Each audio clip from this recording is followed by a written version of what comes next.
We're going to get to use a lot of Mr. Cipollone's testimony to corroborate other things we've learned along the way. He was the White House counsel at the time. He was aware of every major move I think that Donald Trump was making to try to overthrow the 2020 election and essentially seize the presidency. And so I considered his testimony valuable. So we'll see him perhaps on video or part of his testimony excerpted. But who will we have in the hearing room as witnesses? Well, one of the things that people are going to learn is the fundamental importance of a meeting that took place in the White House on December the 18th. And on that day, the group of lawyers, of outside lawyers who've been denominated Team Crazy by people in and around the White House, came in to try to urge several new courses of action, including the seizure of voting machines around the country. And so some of the people involved in that were Sidney Powell.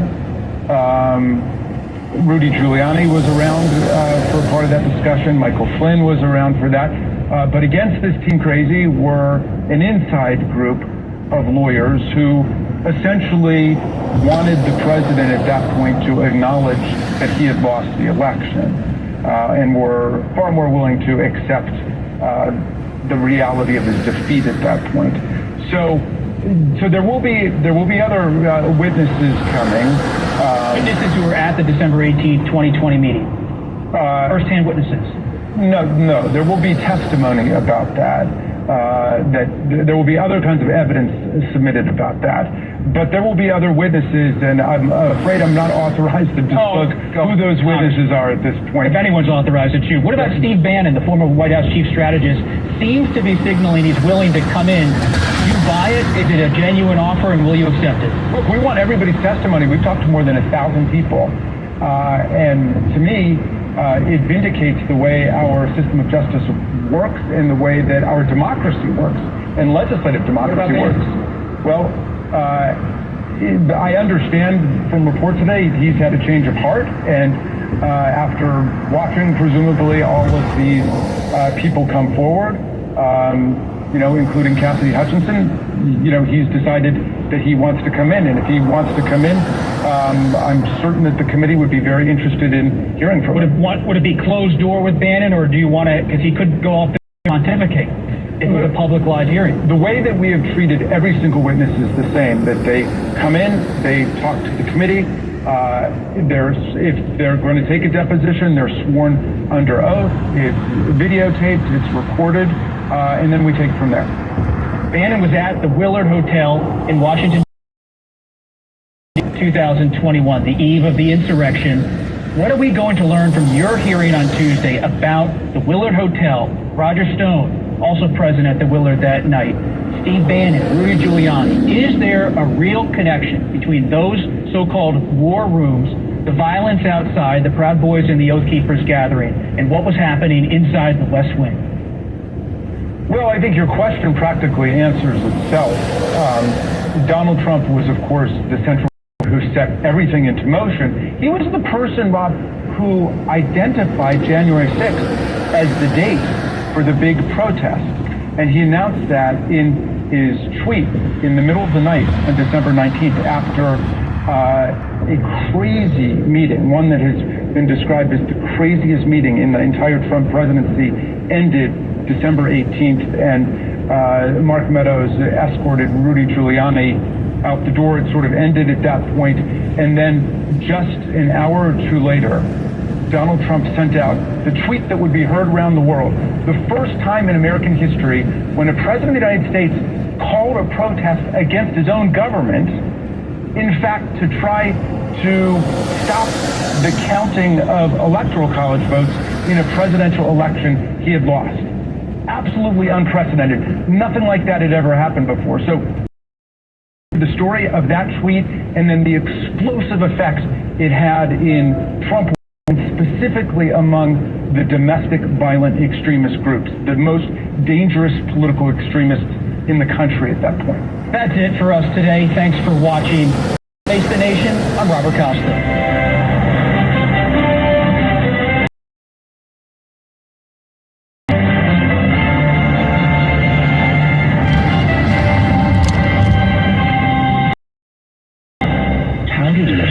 premise for a show about positivity and kindness ultimately scored. What happened when you shopped around Ted Lasso? Meet Ted Lasso's team tonight.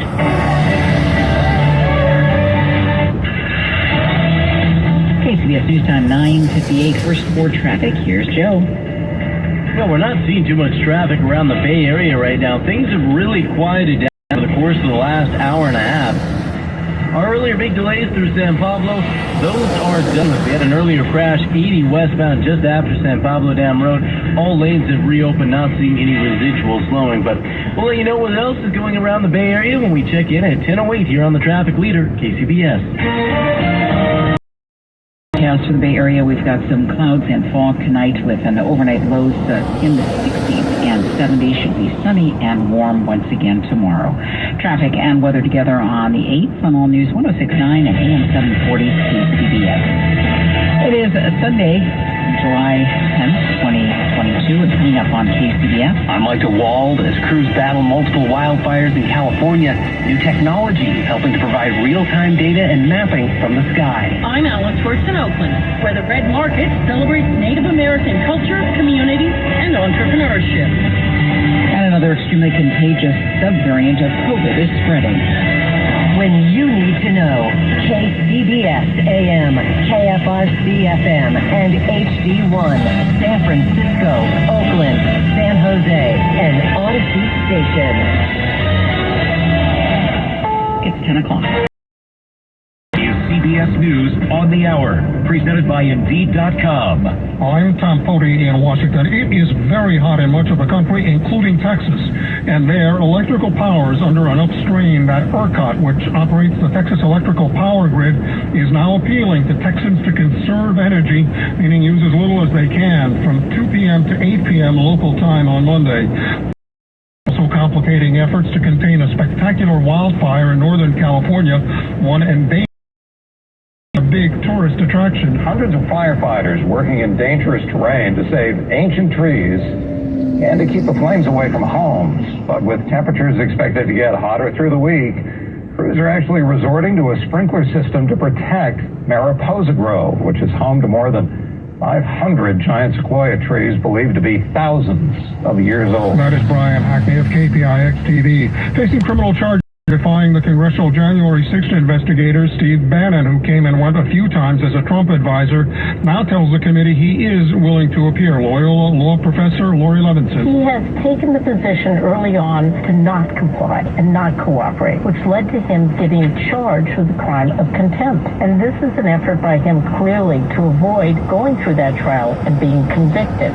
Also from Washington, correspondent Nicole Killian reports Majority Leader Chuck Schumer will have to quarantine this week and work remotely.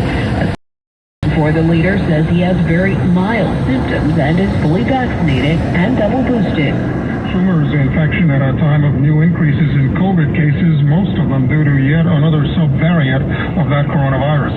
Several weeks after the Supreme Court abortion rights decision overturning the federal protection of them, correspondent Christina Rafini tells us A bike-riding President Biden interacted with reporters who asked if he's considering using his power to declare a public health emergency to protect abortion rights.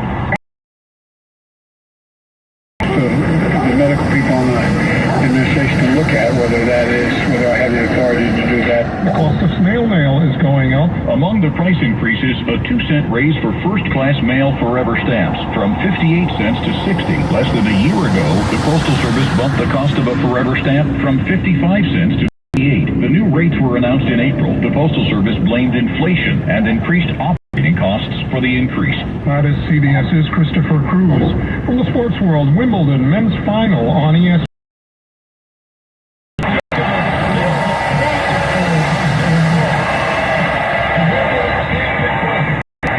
Trailing only Roger Federer. This is CBS News.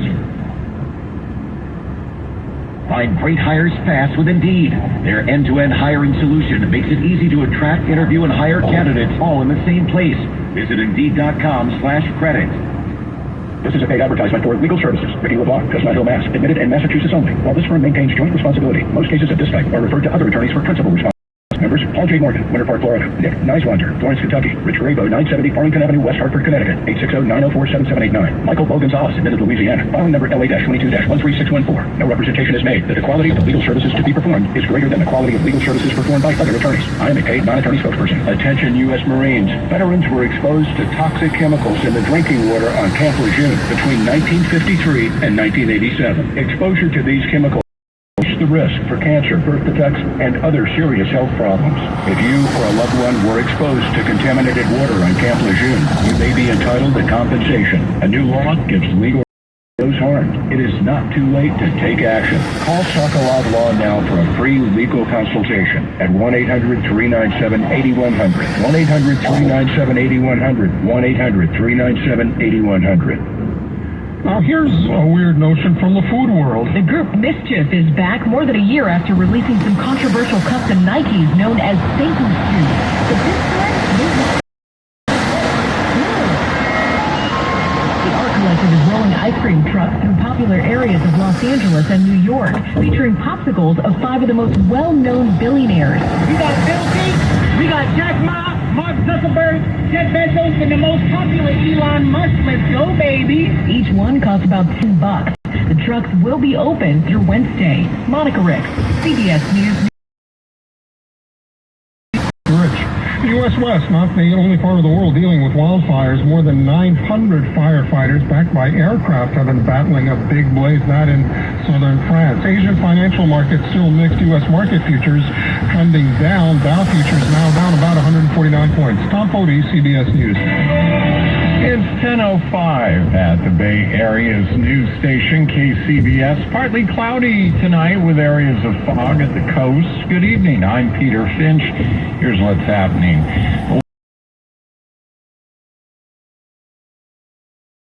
Yosemite National Park appears to have doubled in size over the weekend to more than 2,000 acres as of midday today.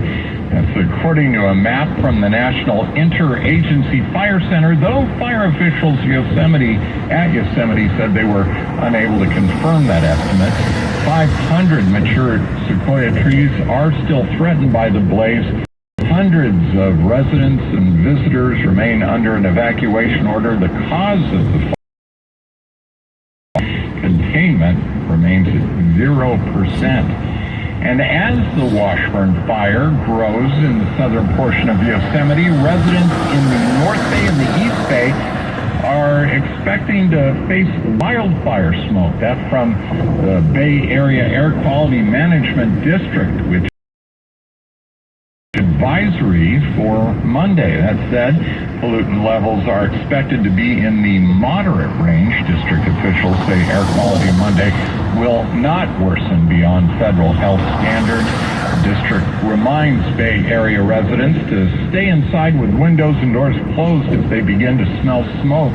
Those with respiratory illnesses, children, and older adults are encouraged to take extra precautions. California's new key role in informing not only fire crews but also the general public on the latest fire. KCBS's Mike DeWald reports it comes as several wildfires. You may have already come across a tweet from the Cypress plane account with a narrated video and infrared high-definition video mapping a fire. Well, it's the same information being delivered to ground crews in real time. Joel Lane is aerial supervisor for the Orange County Fire Authority. He says the plane can quickly map multiple incidents during its 4 hours in the sky. With satellite and be able to directly give those videos, those same videos that you're watching on Twitter, we can give to a ground firefighter on the ground or an incident commander, say on the side of the road, that's managing that incident. The Cypress plane is dispatched by the Orange County Fire Authority, but is administered by California's Office of Emergency Services statewide. Lane says it provides answers to the most common questions on a fire. Where is it going, and how big is it? And for one thing that's been missing to solve a lot of the issues that's going on, especially with online firefighting, and science is just now catching up. Lane hopes the program will be expanded nationwide. Mike DeWald, KCBS. One more firefighting note. Authorities in the East Bay today instructed people to stop flying drones in the area of a marsh fire in Pittsburgh due to air support that was being provided. A tweet from Contra Costa Fire this morning requested the grounding of all drones within a 5-mile radius of fire near the 700 block of Willow Pass Road that roared back to life Saturday due to high winds. Just ahead on KCBS. I'm Alice Works in Oakland, where the Red Market celebrates Native American culture, community, and entrepreneurship.